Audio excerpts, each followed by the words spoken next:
ಎಲ್ಲರ ಮನೆ ದೋಸೆನೂ ತೂತು. ನಾನು ಯಾಕೆ ಈ ವಿಷಯ ಹೇಳ್ತಿದ್ದೀನಿ ಅಂತಂದರೆ, ಸಂಸಾರ ಅಂದರೆ ಅಲ್ಲೊಂದಿಷ್ಟು ಗಲಾಟೆ ಇರುತ್ತೆ, ಮುನಿಸಿರುತ್ತೆ, ಕೋಪ ಇರುತ್ತೆ. ಇನ್ನೂ ಒಂದು ಹಂತಕ್ಕೆ ಹೋದರೆ ಅದು ಡಿವೋರ್ಸ್ಗೂ ಶುರುವಾಗ್ಬಿಡುತ್ತೆ. ಎಷ್ಟೋ ಫ್ಯಾಮಿಲಿಗಳ ನಡುವೆ ಈ ಥರದ ಸಣ್ಣ ಸಣ್ಣ ವಿಚಾರಗಳು ಕೂಡ ಡಿವೋರ್ಸ್ ಹಂತಕ್ಕೆ ಹೋಗಿದ್ದು ಗೊತ್ತೇ ಇದೆ. ಡಿವೋರ್ಸ್ ಕೂಡ ಆಗಿದೆ. ಬರೀ ಇದು ಕಾಮನ್ ಪೀಪಲ್ ಅಷ್ಟೇ ಅಲ್ಲ, ಸೆಲೆಬ್ರಿಟಿಗಳ ಲೈಫಲ್ಲೂ ಕೂಡ ಇಂಥದ್ದೊಂದು ಪ್ರಕರಣಗಳು ನಡೀತಾನೆ ಇರುತ್ತೆ.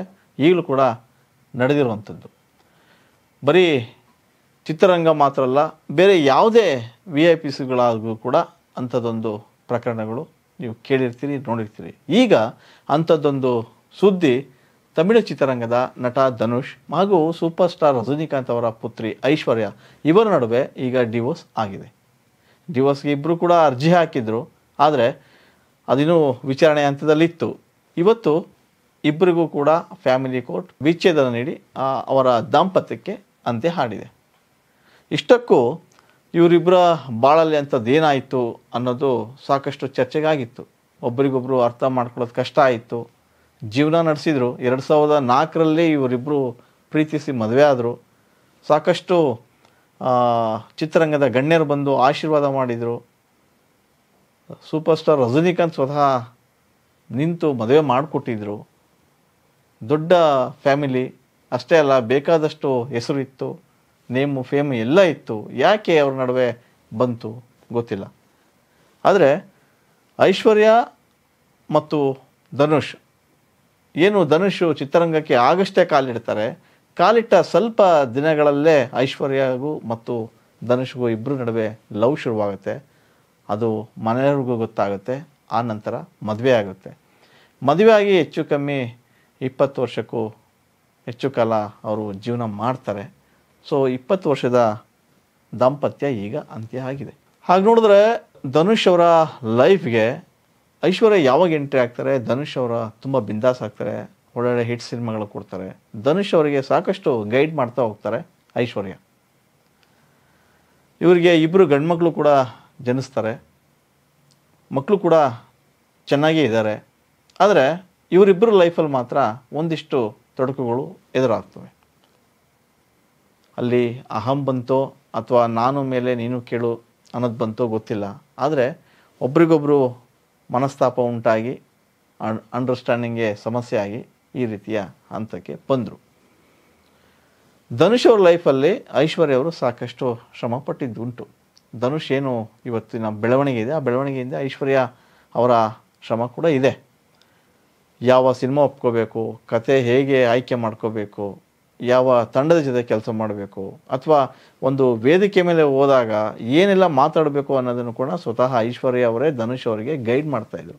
ಈ ರೀತಿಯಾಗಿ ಮಾತಾಡಬೇಕು, ಫ್ಯಾನ್ಸ್ ಜೊತೆ ಹೇಗೆ ವರ್ತಿಸ್ಬೇಕು, ಎಲ್ಲದನ್ನು ಐಶ್ವರ್ಯ ಅವರು ಹೇಳ್ಕೊಡ್ತಾಯಿದ್ರು. ಅಷ್ಟೇ ಅಲ್ಲ, ಧನುಷ್ ಅವರ ಸಕ್ಸಸ್ಫುಲ್ ಸ್ಟೋರಿ ಹಿಂದೆ ಐಶ್ವರ್ಯ ಅವರು ಕೂಡ ಇದ್ದರು. ಇದು ಒತ್ತಟಿಗಿದ್ರೆ ಐಶ್ವರ್ಯ ಅವರಿಗೆ ಧನುಷ್ ಕೂಡ ಅಷ್ಟೇ ಸಪೋರ್ಟಿವ್ ಆಗಿದ್ದರು. ಒಬ್ಬ ಸೂಪರ್ ಸ್ಟಾರ್ ಮಗಳು ಅನ್ನೋದನ್ನು ಪಕ್ಕಕ್ಕಿಟ್ಟು ಐಶ್ವರ್ಯ ಕೂಡ ಧನುಷ್ ಜೊತೆ ಕೆಲಸ ಮಾಡ್ತಾಯಿದ್ರು. ಧನುಷ್ ಒಂದು ಸಿನಿಮಾ ಏನಾಯಿತು, ಐಶ್ವರ್ಯ ಒಂದು ಸಿನಿಮಾ ಮಾಡ್ತಾರೆ 3 ಅಂತ. ಆ ಸಿನಿಮಾ ನಿರ್ದೇಶನ ಮಾಡುವಾಗ ಕೂಡ ಧನುಷ್ ಅವರ ಸಹಕಾರ ಜೋರಾಗಿತ್ತು. ಆ ಸಿನಿಮಾದಲ್ಲಿ ಧನುಷ್ ಆ್ಯಕ್ಟ್ ಮಾಡ್ತಾರೆ, ಧನುಷನ ಅವರೇ ನಿರ್ದೇಶನ ಮಾಡ್ತಾರೆ. ಇಷ್ಟೆಲ್ಲ ಆದರೂ ಕೂಡ ಧನುಷ್ ಮತ್ತು ಐಶ್ವರ್ಯ ನಡುವೆ ಎಲ್ಲೋ ಒಂದು ಕ್ಷುಲ್ಲಕ ಕಾರಣನೋ ಏನೋ ಗೊತ್ತಿಲ್ಲ, ಇಬ್ಬರ ನಡುವೆ ಮನಸ್ತಾಪ ಬಂತು. ಆ ಮನಸ್ತಾಪ ಡಿವೋರ್ಸ್ವರೆಗೂ ಹೋಯಿತು. ಯಾವಾಗ ಡಿವೋರ್ಸ್ಗೆ ಅಪ್ಲೈ ಮಾಡ್ತಾರೆ, ಒಬ್ರಿಗೊಬ್ಬರು ಸರಿಯಿಲ್ಲ ಅಂತ ಗೊತ್ತಾಗುತ್ತೆ, ಆಗ ಸ್ವತಃ ರಜನಿಕಾಂತ್ ಅವರೇ ಬಂದು ಇಬ್ಬರನ್ನ ಓಲೈಸಕ್ಕೆ ನೋಡ್ತಾರೆ. ಇಬ್ಬರನ್ನ ದೂರ ಆಗ್ತಿದ್ದಾರೆ ಅಂತ ಗೊತ್ತಾಯ್ತು, ಇಬ್ಬರನ್ನ ಪ್ಯಾಚ್ ಮಾಡೋಕ್ಕೆ ನೋಡ್ತಾರೆ. ಆದರೆ ಇಬ್ಬರು ಕೂಡ ಹೊಂದ್ಕೊಳ್ಳೋಕೆ ಕಷ್ಟ ಆಗ್ತದೆ. ಹಾಗಾಗಿ ಇಬ್ಬರು ಕೂಡ ಕೋರ್ಟ್ನ ಮೊರೆ ಹೋಗ್ತಾರೆ. ಕೋರ್ಟ್ ಮೆಟ್ಟಿಲು ಏರಿದ ನಡುವೆ ಹೆಚ್ಚು ಕಮ್ಮಿ 2 ವರ್ಷಗಳ ಕಾಲ ವಿಚಾರಣೆ ನಡೆಯುತ್ತೆ. ಯಾವಾಗ ಇವರಿಬ್ಬರು ಕೂಡ ಒಂದು ಆಗೋದಿಲ್ಲ, ಒಂದು ಆಗೋದಕ್ಕೆ ಒಪ್ಪೋದಿಲ್ಲ, ಆಗ ಸ್ವತಃ ಕೋರ್ಟೇ ವಿಚ್ಛೇದನಕ್ಕೆ ನಾಂದಿ ಆಡುತ್ತೆ. ಒಟ್ಟಾರೆ ಸೆಲೆಬ್ರಿಟಿ ಲೈಫಲ್ಲೂ ಕೂಡ ಮನಸ್ತಾಪಗಳು, ಜಗಳಗಳು, ಕೋಪಗಳು ಕಾಮನ್. ಸೊ ಕಾಮನ್ ಪೀಪಲ್ಗಿಂತ ಈ ರೀತಿಯ ದೊಡ್ಡ ದೊಡ್ಡ ವ್ಯಕ್ತಿಗಳ ಲೈಫಲ್ಲಿ, ವ್ಯಕ್ತಿಗಳ ಸಂಸಾರದಲ್ಲಿ ಈ ರೀತಿಯ ಪ್ರಕರಣಗಳು ಹೆಚ್ಚೆಚ್ಚು ಆಗ್ತಾಯಿದೆ. ನಮ್ಮ ಕನ್ನಡ ಇಂಡಸ್ಟ್ರಿಯಲ್ಲಿ ಏನು ಕಮ್ಮಿ ಇಲ್ಲ, ಕನ್ನಡ ಇಂಡಸ್ಟ್ರಿಯಲ್ಲಿ ಕೂಡ ಆಗಿದೆ. ಇತ್ತೀಚೆಗೆ ಕೂಡ ಒಂದಿಷ್ಟು ದೊಡ್ಡ ದೊಡ್ಡ ಮನೆಯವರಲ್ಲೇ ಇರ್ತಕ್ಕಂಥ ಜೋಡಿಗಳ ನಡುವೆ ಡಿವೋರ್ಸ್ ಆಗಿದೆ.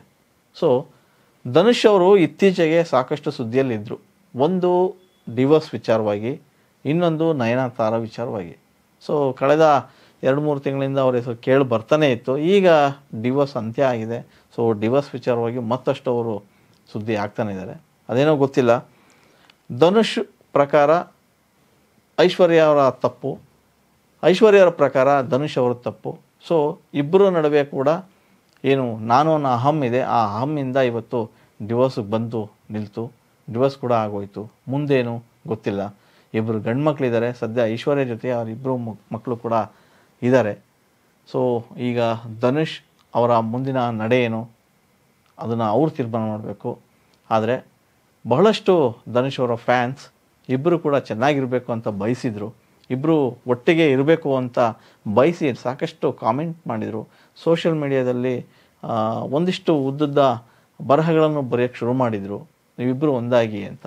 ಆದರೆ ಯಾರು ಎಷ್ಟೇ ಹೇಳಿದ್ರು ಅವರ ಮನಸ್ಥಿತಿಗಳು ಸರಿಯಿಲ್ಲ ಅಂದಾಗ, ಮನಸ್ಸುಗಳು ಒಂದಾಗಲ್ಲ ಅಂದಾಗ ಯಾರು ಏನೂ ಮಾಡೋಕ್ಕಾಗಲ್ಲ. ಹಾಗಾಗಿ ಕೋರ್ಟ್ ಇಬ್ಬರಿಗೂ ಅವರ ದಾಂಪತ್ಯ ಜೀವನಕ್ಕೆ ಏನು ಅಂತ್ಯ ಹಾಡಿದೆ. ಮುಂದಿನ ದಿನಗಳಲ್ಲಿ ಧನುಷ್ ತಮ್ಮ ಸಿನಿಮಾ ಜರ್ನಿಯಲ್ಲಿ ಒಂದಿಷ್ಟು ಕೆಲಸಗಳನ್ನ ಮಾಡ್ಕೊಂಡು ಹೋಗ್ತಾರೆ.